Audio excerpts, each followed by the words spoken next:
이 시간 우리 하나님의 말씀 함께 같이 교독하겠습니다. 이사야 32장 15절부터 20절 말씀까지, 구약성경 이사야 32장 15절로 20절까지 한 절씩 교독해서 읽고 20절 같이 읽겠습니다. 마침내 위에서부터 영을 우리에게 부어 주시리니 광야가 아름다운 밭이 되며 아름다운 밭을 숲으로 여기게 되리라.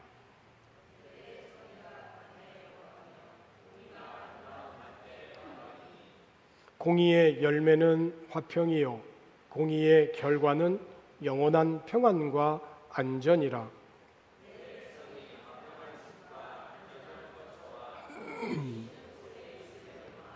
그 숲은 우박에 상하고 성읍은 파괴되리라. 모든 물가에 씨를 뿌리고 소와 나귀를 그리로 모는 너희는 복이 있느니라. 아멘. 지난 주 중에 클락 공항에 볼 일이 있어서 클락을 다녀왔습니다.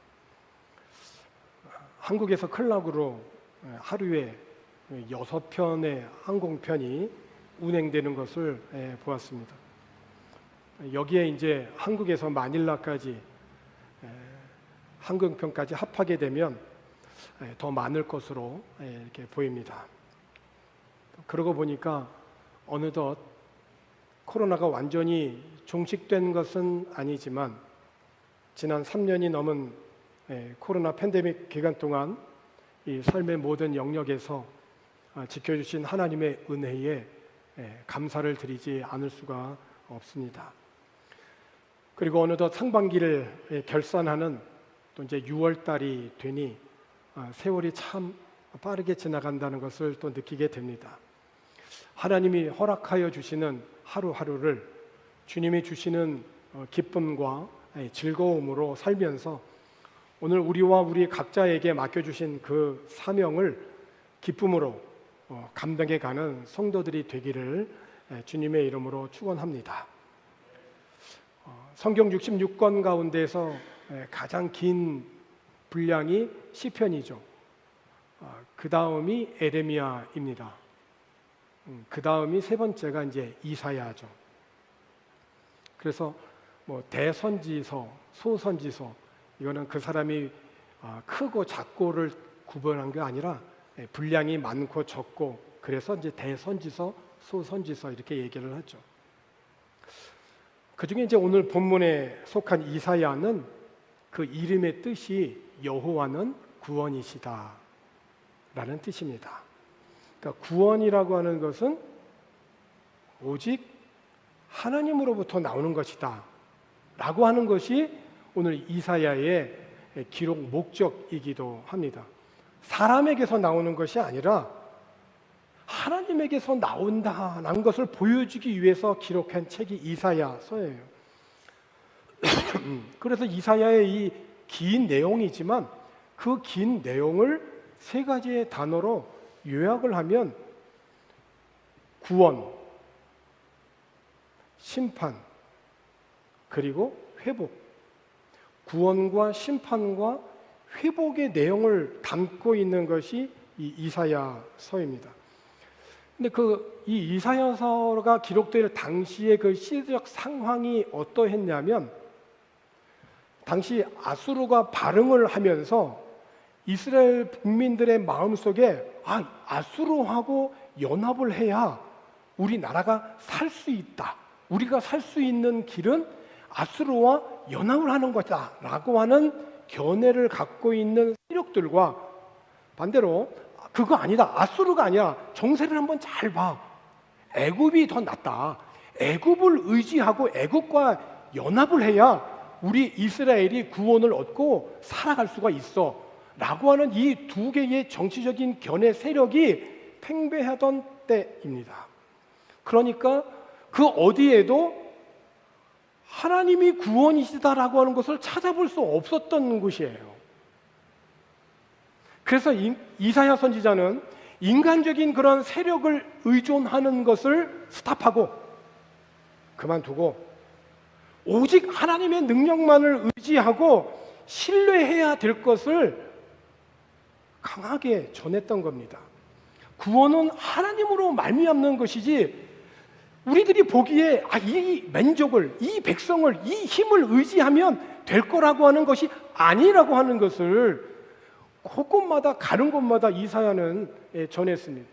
당시 왕궁을 중심으로 해서 그 사람들에게 전했던 이사야, 일반 서민들에게 동시대에 복음을 전했던 하나님의 말씀을 전했던 미가 선지자, 하여튼 하나님이 구원이시다, 이거를 계속해서 전했던 것입니다. 근데 이사야가 그 하나님의 말씀을 전했을 때 그 당시 그 유대 백성들의 그 상태가 어떠했는지 이사야 선지자의 그 메시지를 보면 알 수가 있어요. 첫 번째 보니까 이스라엘이 하나님을 거역했다는 겁니다. 이사야 1장 2절에 있는 말씀을 보게 되면 하늘이여 들으라, 땅이여 귀를 기울이라, 여호와께서 말씀하시기를 내가 자식을 양육하였거늘 그들이 나를 거역했다. 거역했다라고 하는 것은 배반했다라고 하는 말에서 나온 말이거든요. 이사야 3장 8절에 있는 말씀을 이어서 또 보게 되면 예루살렘이 멸망하였고 유다가 엎드러졌음은 그들의 언어와 말과 행위가 여호와를 거역하여 그의 영광의 눈을 범하였다 그랬어요.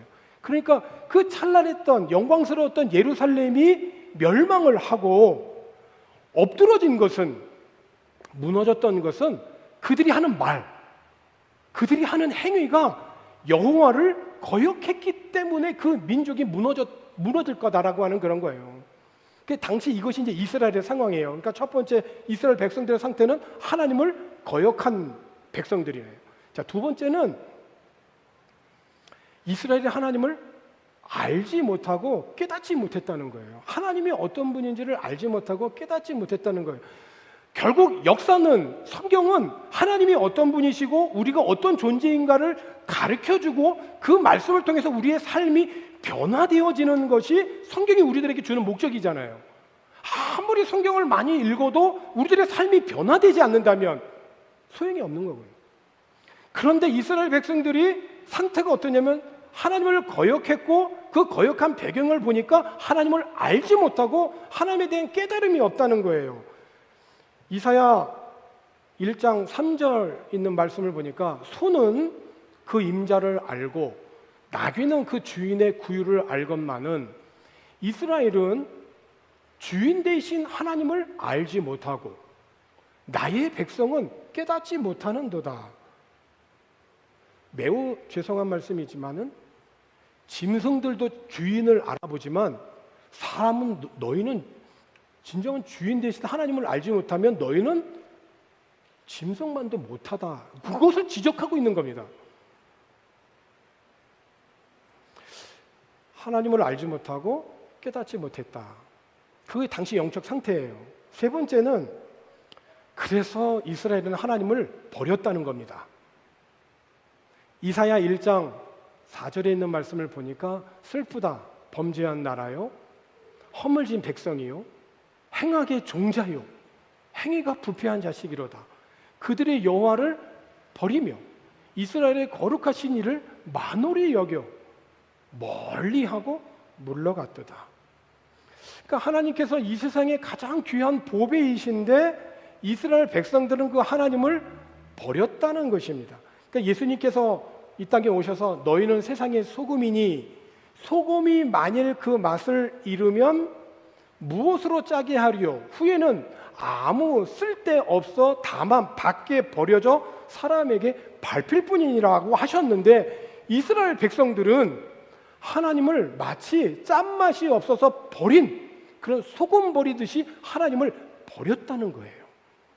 이스라엘이 하나님을 거역하고 알지 못하고 깨닫지 못하고 결국은 하나님을 버리고 멀리 가버렸는데 돌아보면 이스라엘 백성들이 어떤 자들입니까? 하나님께서 모세를 통하여서 선포한 그 설교 중에도 이스라엘 백성들은 이러한 자들이다라고 그렇게 설교를 했는데요. 신명기 7장 7절로 8절을 보면 이스라엘 백성들이 어떤 자들인지를 소개하고 있어요. 신명기 7장 7절과 8절입니다. 여호와께서 너희를 기뻐하시고 너희를 택하심은 너희가 다른 민족보다 수요가 많기 때문이 아니라 너희는 오히려 모든 민족 중에 가장 적으니라. 여호와께서 다만 너희를 중요하죠. 사랑하심으로 말미암아 너희를 사랑하셨기 때문에 또는 너희의 조상들에게 하신 맹세를 지키려 하심으로 말미암아 언약의 하나님 그 자기의 권능의 손으로 너희를 인도하여 내시되 너희를 그 종되었던 집에서 애굽 왕 바로의 손에서 속량하셨나니. 이스라엘을 택하시면 다른 민족들보다 너희가 수요가 많기 때문에 택하신 것도 아니고 오히려 너희들은 모든 민족 중에서 가장 작지 아니하였느냐. 그럼에도 불구하고 하나님은 너희를 사랑하시고 인도하여 주시고 그리고 속량하여 주신 자들인데 이스라엘 백성들은 이와 같은 하나님의 사랑을 외면하고 자기를 구원할 것만 같은 다른 것을 의지했다라고 하는 거예요. 하나님의 구원을 외면한 이스라엘은 결국 하나님의 심판을 받게 되죠. 바벨론에 70년 종살이를 하게 되잖아요. 사랑하는 가족들의 죽음을 눈앞에서 봐야 됐고요. 나라의 지도자로 세는 왕이 두 눈이 뽑히고요. 모든 백성들 중에 똑똑하고 좀 총망스러운 그런 청소년들은 다 포로로 끌려가고요. 나라가 완전히 무너지고 멸망을 해서 하나님의 심판을 받았죠. 그러나 여러분, 하나님이 우리를 향한 징계, 그 징계로 인한 고난은 그것 자체가 끝이 아닙니다. 이스라엘의 역사가 그것으로 끝이 아니었잖아요. 하나님의 구원을 바라보고 의지하지 않은 이스라엘을 심판하신 하나님께서 장차 한 왕이 통치할 것이고 방백들이 정의로 나라를 다스릴 것임을 말씀하시는 회복의 약속을 주셨어요. 그러니까 이사야를 통하여서 약속하신 장차 한 왕이 통치할 것이요 방백들이 정의로 다스릴 것이라고 하였는데 이 이사야를 통해서 약속하신 한 왕, 그 왕이 공의로 통치하실 이 메시아가 곧 예수 그리스도를 궁극적으로 가리키고 있는 거죠. 그래서 이사야 32장 1절에 있는 말씀을 보게 되면 보라 장차 한 왕이 공의로 통치할 것이요 방백들이 정의로 다스릴 것이며 그랬어요. 그러니까 영적으로 아주 황폐해진 그 이스라엘 그 땅을 사람들의 그 공허한 그 심령들을 공의로 통치하실 예수 그리스도가 오심으로 회복이 되어질 것이라고 하는 약속을 주신 거죠. 그렇습니다. 그러니까 하나님을 외면하여서 영육 간에 황폐해진 그러한 땅과 사람의 마음에 메시아이신 우리 주님께서 이 땅에 오셔서 하나님의 구원과 사랑을 다시 전하셨고 그 예수님의 말씀을 듣고 예수를 영접한 사람들의 삶 속에 주님이 약속하신 보혜사 성령을 보내주심으로 말미암아 진정한 회복의 역사가 일어난다라고 하는 것이에요. 그러니까 비록 황폐해진 땅이라 할지라도 하나님의 영이 부어지면 어떤 일이 일어나느냐, 오늘 이 말씀의 주제입니다. 하나님의 영이 우리에게 부어지면, 하나님의 영이 황폐해진 땅에 임하게 되어지면 어떠한 역사가 일어나게 되느냐. 오늘 우리가 함께 읽은 본문 15절에 있는 말씀을 보게 되면 마침내, 그러니까 이러한 상황들이 있는데 마침내 위에서부터 영을 우리에게 부어주시리니, 하나님의 영이 부어지게 되면 광야가 아름다운 밭이 되며 아름다운 밭을 숲으로 여기게 되리라. 그러니까 광야는 척박한 땅이잖아요. 무엇을 심고 거둘 수 있는, 추수할 수 있는 땅이 아닙니다. 그런데 마침내 위에서부터 하나님의 영이 임하게 되어지면 그 광야는 아름다운 밭이 되며 그것을 숲으로 여기게 되는 회복이 있게 되어진다. 오늘 우리 가운데 혹 다툼이 있습니까? 분열이 있습니까? 아픔이 있습니까? 상처가 있습니까? 하나님의 영이 임하게 되면 그 광야와 같은 곳은 아름다운 숲이 되어지는 회복의 역사가 있다는 말씀이에요. 본문이 속한 그 이사야, 오늘 우리가 읽은 이사야 32장은 하나님의 심판으로 인해서 황폐해진 땅에 대해서 말씀을 하고 있는데, 그 예로 안일한 여인들에 대해서 예를 들었어요. 그 안일한 여인들에 대한 말씀이 나오는데, 이 안일한 여인들은 우리는 평강할 것이야, 우리는 안전할 것이야, 우리는 축복을 누릴 것이야 라고 생각한 여인들입니다. 이 여인들이 우리는 평강할 것이야, 우리는 축복을 누릴 것이야, 왜 이렇게 생각을 했냐면 좋은 밭과 풍성한 열매가 있었기 때문이에요. 믿는 구석이 있었다는 거죠. 그래서 그것으로 인해서 아니라는 생각을 가졌다는 거예요. 그런데 하나님께서 말씀하시기를 이 모든 것으로 인하여서 너희가 가슴을 치는 일이 일어날 것이다. 그 의지했던 좋은 땅과 풍성한 열매로 인하여서 아픔을 당하게 될 거라고 말씀을 하세요. 곧 하나님이 그 의지한 것을 심판하신다는 것으로 그 땅에는 가시와 찔레가 나고 궁전은 폐한 바가 되고 그 사람이 많던 그곳은 아주 적막한 곳이 된다라고 하는 거예요. 이사야 32장 우리가 읽은 말씀 앞에 바로 앞부분에 그런 말씀이 있거든요. 이사야 32장 12절로 13절 14절에 보면 이런 말씀이에요. 그들은 좋은 밭으로 인하여 열매 많은 포도나무로 인하여 좋을 것 같은데 가슴을 치게 될 거라는 거예요. 13절에 내 백성의 땅에 가시와 찔레가 나며 희락의 성을 기뻐하는 모든 집에 내리게 된다는 거죠. 그래서 14절에 대저 궁전이 폐한 바 되며 인구 많던 성읍이 적막하며 오벨과 망대가 영원히 구렬이 되며 들나귀가 즐기는 곳과 양떼의 초장이 든다. 그러니까 예루살렘의 이 안일한 여자들은 하나님의 이 거듭되는 심판의 경고에도 불구하고 풍족한 수확, 그리고 그 기대, 자기 만족에 취해서 시대적으로 지금 위기가 있는 걸 모르는 거예요. 잠시 후면 끔찍한 일을 겪게 될 것도 모른 채 안일한 삶을 지금 살고 있다는 것입니다. 여전히 죄에서 돌이키지 않고 일상의 즐거움만, 하나님은 지금 인내하고 기다리고 계시는데 그 시대의 위기를 알지 못하고 깨닫지 못하고 일상의 즐거움만 누리며 취해 살다가 결국은 하나님의 심판을 받게 된다는 거예요. 그런데 그 하나님의 심판을 받고 깨달은 하나님의 사람들, 오늘 본문의 말씀을 보면 그런데 마침내 위로부터 하나님의 영이 부어지게 되면 그 황무하던 곳이 부욕해지고 적막한 땅은 숲이 된다, 이 말씀이죠. 하나님께서 부어주시는 영을 통하여서 회복이 있다는 것을 말씀하고 있어요. 그러니까 여러분, 결국 무엇입니까? 아무리 좋은 땅을 가졌어도 우리들의 힘으로 평강과 축복을 이루지 못하고 하나님의 영이 있어야 된다는 사실이죠. 그러니까 아무리 하나님의 사람으로 훌륭한 일을 했었다 할지라도 그 일이 과거, 하나님의 영이 떠나면 사람을 죽이는 살인자가 되는 거예요. 구약의 사울왕이 그랬잖아요. 하나님의 영이 임할 때는 하나님의 그 거룩한 영으로 인하여 나라를 구원하는 사람이 되잖아요. 그런데 하나님의 영이 떠나면 똑같은 사람이라 할지라도 다른 사람을 죽이는 살인자가 되잖아요. 하나님의 영이 떠나면 그렇게 되는 거예요. 하나님의 영이 반대로 폐허가 되어진 땅을 회복시키고 또 놀라운 복으로 이끈다는 거예요. 아무리 살인자라 할지라도 그가 진실로 하나님 앞에 자신의 죄를 참회하고 회개하고 돌이키면 하나님의 영으로 인하여 회복이 되어진다는 거죠.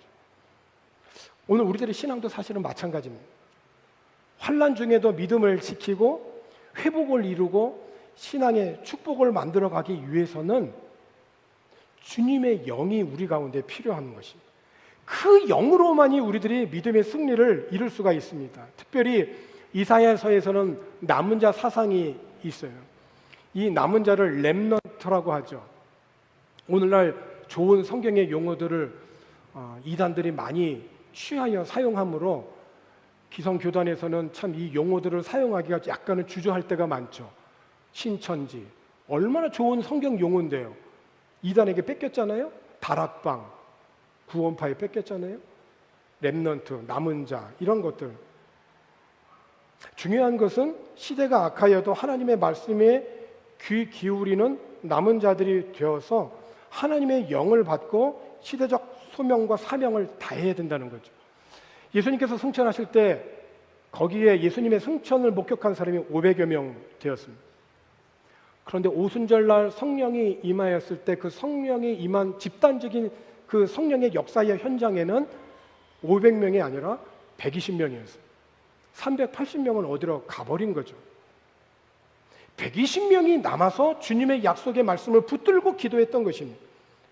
마치 큰 나무가 밑둥이 딱 잘려가지고 그래서 딱 볼 때 죽었네, 끝이네 라고 생각했는데 그 그루터기 옆에 가지가 새로 돋아나서 생명을 다시 바라는 것처럼 믿음의 남은 자들이 하나님의 징계 가운데에서도 다시금 하나님을 바라보는 그 믿음의 남은 자들이 되어 주님의 그 약속 안에 성령 안에서 살아갈 때 그 남은 자들은 시대의 희망이고 주님의 뜻을 이루어가는 자들이 된다는 거예요. 오늘 우리들이 그러한 자들이 되어지기를 소망합니다.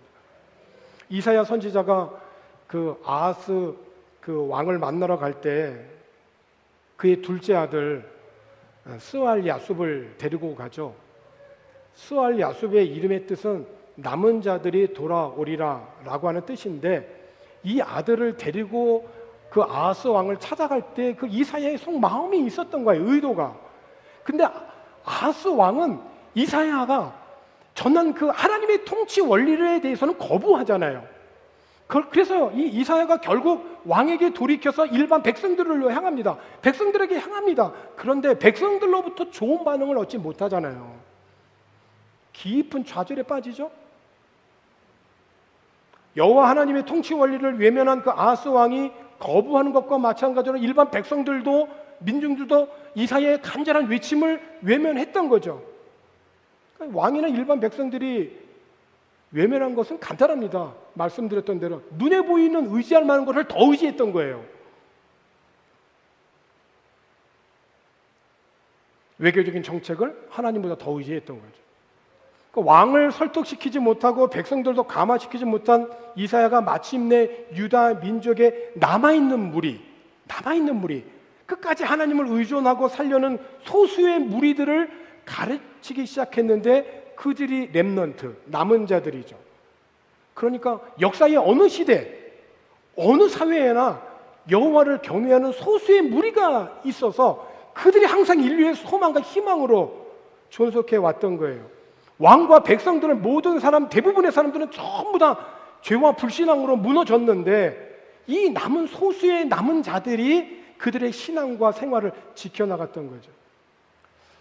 지난 총회 참석하였을 때 그 참석한 대의원들에게 총회에서 몇 권의 이제 책을 선물을 했어요. 이제 그 중에 이제 몇 권의 책 중에 그 하나는 작은 교회 수기들을 이렇게 모아놓은 책이었는데, 개척하자마자 코로나가 터져서 교회가 아주 어려운 그 상황을 어떻게 극복해 나갔는지, 특별히 장애인들과 함께 사역하는 그 정말 사이즈가 작은 교회들이 어떻게 이 코로나의 그 어려움을 극복해 나갔는지 이렇게 모아놓은 그 조그만 소책자 간증집이었는데, 정말 힘들고 어려운 그런 코로나 상황에서도 작은 교회지만 작은 교회에서 좋은 교회로, 그 작은 교회지만 누가 봐도 작은 교회지만 우리는 작은 교회에서 좋은 교회로, 그렇죠? 최선을 다하는 그런 사역자들의 그 간증, 그 신실한 그들의 그 모습을 보면서 야, 아직까지 우리 교회는 소망이 있구나. 아직까지 우리 한국 교회는 소망이 있고 희망이 있구나. 제가 언젠가 한번 지난번 안식년 때 성전 건축하고 안식년 때 제주도에 가족들과 함께 그 2박 3일 이렇게 여행을 했을 때 그때 장애인 사역을 하는 그 동기 목사 교회를 잠깐 방문을 했었거든요. 예배 시간이 뭐 난장판이에요. 그러니까 뭐 장애인들이 열댓 명 이렇게 앉아 있는데 설교를 해도요, 설교를 끝까지 할 수가 없어요. 막 여기서 한 명 떠들면 저쪽에서 한 명 떠들고 통제가 안 돼요. 그 교회를 끝까지 지켜가는 거예요. 그 장애 아이들을 데리고.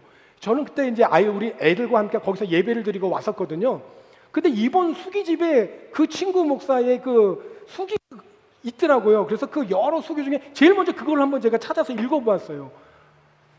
제가 참아도 눈물이 안 나올 수가 없더라고요. 이런 그 누구도 알아주지 않는 이 변방에서 그 하나님을 향한 부르심의 그 신실한 그 소망을 갖고 이 어린 장애인들과 함께 교회를 세워가고 이 코로나를 이겨가고 이 하나님의 그 역사하실 그 하나님의 영을 정말 간절히 소망하면서 우리에게도 부어주시옵소서, 그 성령의 능력을 힘입고 그 사명을 감당하는 신실한 사역자들을 보면서 아직도 우리에게는 소망이 있구나, 아직도 우리에게는 희망이 있구나.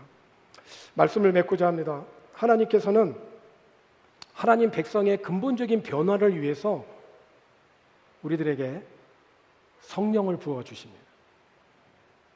하나님이 위에서 부어주시는 성령을 통하여서 하나님 백성의 자격을 다시 회복하고 죄와 싸워서 이길 수 있는 그런 힘을 주시고 말씀의 풍성한 능력을 주십니다.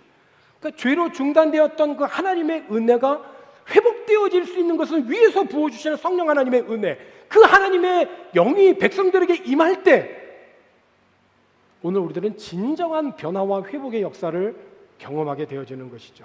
그러므로 오늘 저와 여러분들이 구해야 할 기도의 제목은 단 한 가지.